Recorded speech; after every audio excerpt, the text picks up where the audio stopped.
He told me she meant nothing. He said her name once, by accident, while kissing me. I didn't react, not immediately. The room smelled of bourbon and betrayal. He leaned in to apologize before I'd even said a word.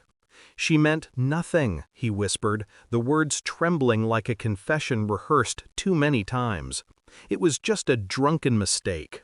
But the thing about mistakes is, they don't wear your scarf. It began with the photo, an image buried in his phone, caught between bank notifications and mundane screenshots. A woman's reflection in a cafe window, laughing, chin tilted toward sunlight. My scarf around her neck, the same one I lost last winter. He said she meant nothing, but that scarf meant something. I stared at the screen, feeling my pulse slow instead of quicken. I had learned, long ago, that stillness confuses predators. So I smiled, told him dinner was ready, kissed his cheek with a softness he didn't deserve. Inside, something small and warm in me turned to ice. Days passed quietly. I played my part with precision, the devoted wife, the forgiving one. He left for work at 7. I watched from the window as his car disappeared down the street. Then I sat at the kitchen table and opened his laptop. The password was still my birthday. How sentimental. The email was there, half deleted, like guilt half buried. Last night was dangerous. She's starting to suspect. Signed with an initial, L. I scrolled through old messages, tracing months of deceit disguised as affection. Hotel bookings, wine receipts, her favorite restaurant, the same one where he'd proposed to me 6 years ago. Poetic, really, to bury one promise beneath another. I began documenting everything. Screenshots, transfers, dates, patterns of silence between texts that aligned perfectly with his late returns home. He still kissed me goodnight, still said love you out of habit. Each word was a wound, bandaged in civility. I didn't cry. Tears are for those who still hope. Instead, I learned the rhythm of his deceit, the pacing of lies, the cadence of guilt. I studied him the way a scientist studies contagion, calm, detached, waiting for the right moment to isolate the source. It came one evening, during a thunderstorm. He came home soaked, claiming car trouble. His phone buzzed on the counter, screen lighting up just long enough for me to see her name flash. Lena. He snatched it too fast, then smiled too slowly. She was just asking about the project, he said. I nodded. Silence stretched between us like a taut wire. He thought I'd believe him. That was his real mistake. Over the next week, I followed him, quietly. He wasn't careful anymore. That's the curse of guilt. It dulls intelligence. I watched him meet her outside a hotel. Watched his hands touch her the way they once touched me, like prayer, like ownership. She wore my scarf again, blue wool, faded at the edges, a perfect crime scene souvenir. I didn't confront them, not yet. Revenge without preparation is just catharsis. And I don't crave release. I crave precision. I sent the photo I took of them to myself, then printed it, one copy, folded neatly like a letter of resignation. That night, I waited for him at the dining table.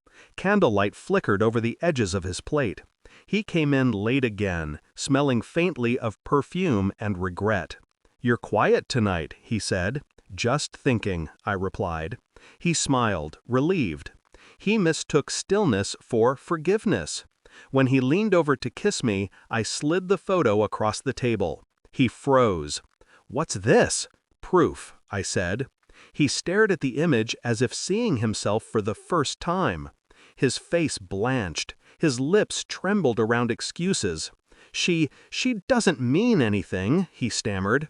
"It was just a mistake," I finished for him. He reached for my hand. I let him, then withdrew. "Do you love her?" I asked quietly. His eyes darted. His breath faltered. "No, I love you." I smiled. The same way I smiled the night I saw that photo for the first time. A small, controlled curl of the mouth that hid everything it meant.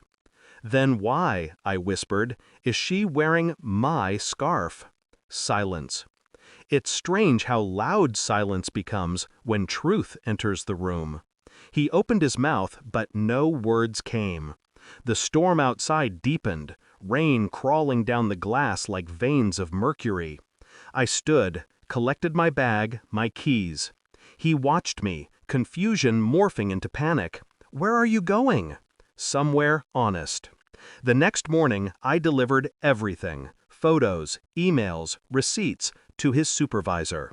The affair wasn't just personal, it was professional misconduct. She was a client. By noon, his career was ash. By dusk, she'd left him. I didn't text, didn't gloat. Silence, again, did the work for me. He came to the house 2 nights later, knocked softly, as if guilt required permission.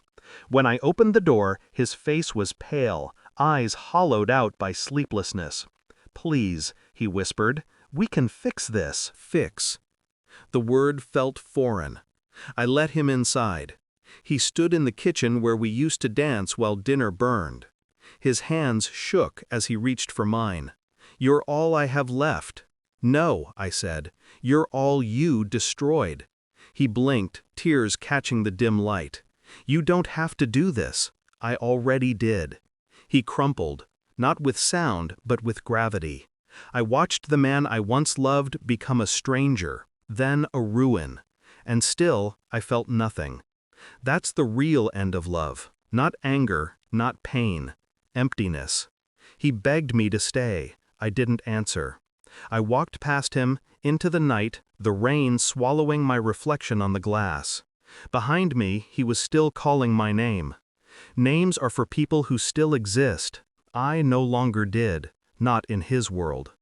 I left the city the next morning, deleted his number, burned the scarf. There's a strange purity in erasure. When something ends cleanly, it leaves no echo.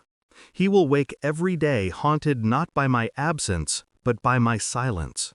He'll check his phone for a message that will never come. Replay that moment at the table, that question he never answered. Why was she wearing my scarf? He'll never forget it, and I'll never have to remember. Because love, once betrayed, doesn't die. It calcifies. And I've become stone. I didn't leave him because he lied. I left because I finally believed him.